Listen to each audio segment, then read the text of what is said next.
Hello friends, welcome to yummy yum kitchen. তো সবার প্রথমেই জানাই আমার সাবস্ক্রাইবার আর ভিউয়ার্সদের থ্যাংক ইউ।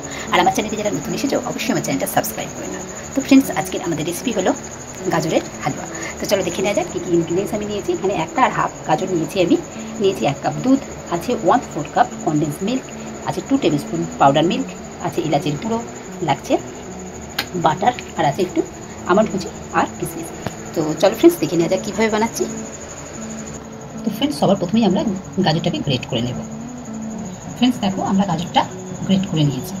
এবার আমরা গ্যাসটা অন করে নিয়েছি, করে নিয়ে এর মধ্যে বাটারটা আমরা দিয়ে দিচ্ছি।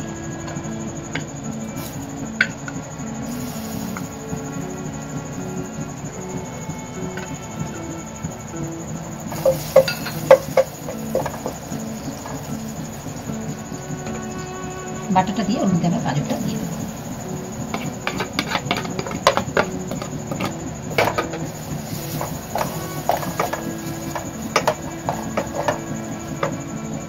তো গাজরটা আমরা একটু ভাজা ভাজা করে নিচ্ছি বাটারটার সাথে। তো দেখো ফ্রেন্ডস, ভিডিওটা দেখলে স্কিপ করে দেখলে কিন্তু অনেক কিছু মিস হয়ে যায়। তো তোমরা অবশ্যই ভিডিওটা পুরোটা দেখার চেষ্টা করো, তাহলে অনেক কিছু টিপসও থাকে যেগুলো তোমরা জানতে পারবে বা বুঝতেও পারবে। আর এইভাবে করলে জিনিসটা ঠিক সেই রকমই তৈরি হবে।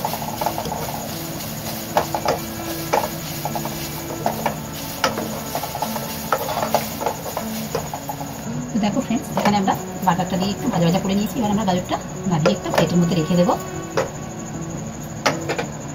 এই প্লেটের মধ্যে আমরা গাজরটা তুলে রেখে দিচ্ছি। তো দেখো ফ্রেন্ডস, এখানে এবার আমরা দুধটা দিয়ে দেবো।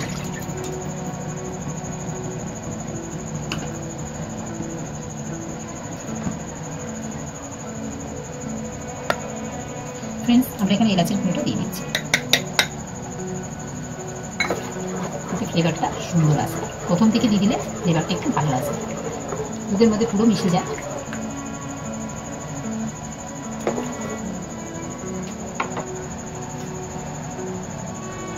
আমি এখানে এলাচের ছিলকাগুলো দিয়ে দিচ্ছি, একটু পরে তুলে নেব। শুধু সিনটা আমি করে নিই দুধের মধ্যে এলাচের।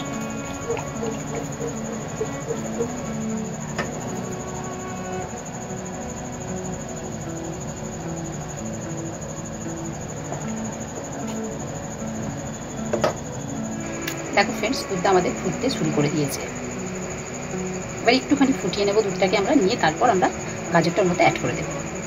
দেখো, আমি এখানে গাছের ছিলকাগুলো তুলে নিয়েছি। এবার আমরা দুধটার মধ্যে গাজরটা অ্যাড করে দেব।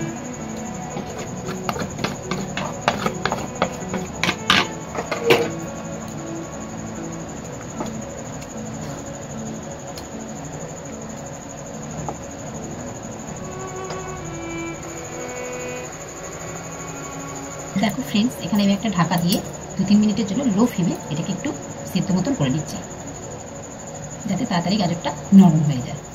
সেই জন্য আমি এটা ঢাকা দিয়ে একটু করে নিচ্ছি। দেখো ফ্রেন্ডস, এখানে আমার দুধটা একটু কম কম লাগছে, সেই জন্য এখানে আমি আরও 1/2 কাপ দুধ অ্যাড করে দিলাম।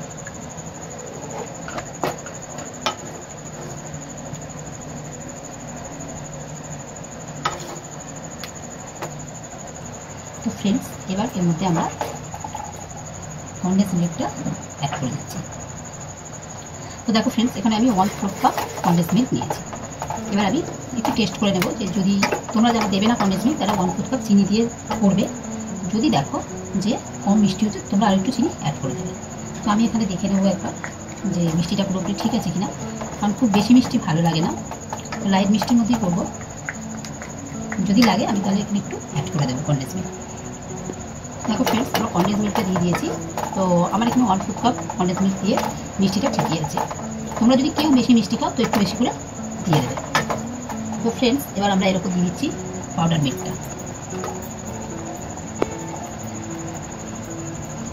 এই সময়তে দিলে এটার টেস্টটা অন্যরকমই পুরোপুরি হবে খেতে। তো ফ্রেন্ডস, এইভাবে তোমরা একবার অবশ্যই বানিয়ে দেখবে, এটা খেতে খুবই টেস্টি হয়। আর এইভাবে তোমরা বানিয়ে ঠাকুরের কাছে পুজোতেও দিতে পারো। কোনো উপসে কোনো পুজো পার্বণে ওটা তোমরা করে ঠাকুরের কাছে দিতে পারো, আর নিজেরাও বানিয়ে খেতে পারো। তো দেখো ফ্রেন্ডস, আমাদের গাজরের হালুয়াটা পুরোপুরি তৈরি হয়ে গেছে। চলো এটাকে এবার আমি সার্ভ করে তোমাদেরকে দেখাচ্ছি। তো ফ্রেন্ডস দেখো, আমাদের গাজরের হালুয়া রেডি। তো চলো তোমাদেরকে সার্ভ করে দেখাচ্ছি আমি।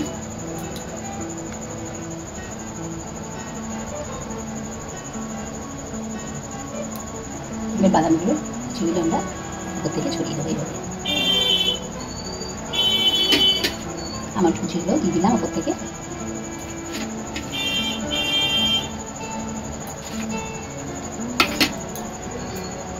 দেখো ফ্রেন্ডস এরকম লাগছে দেখতে।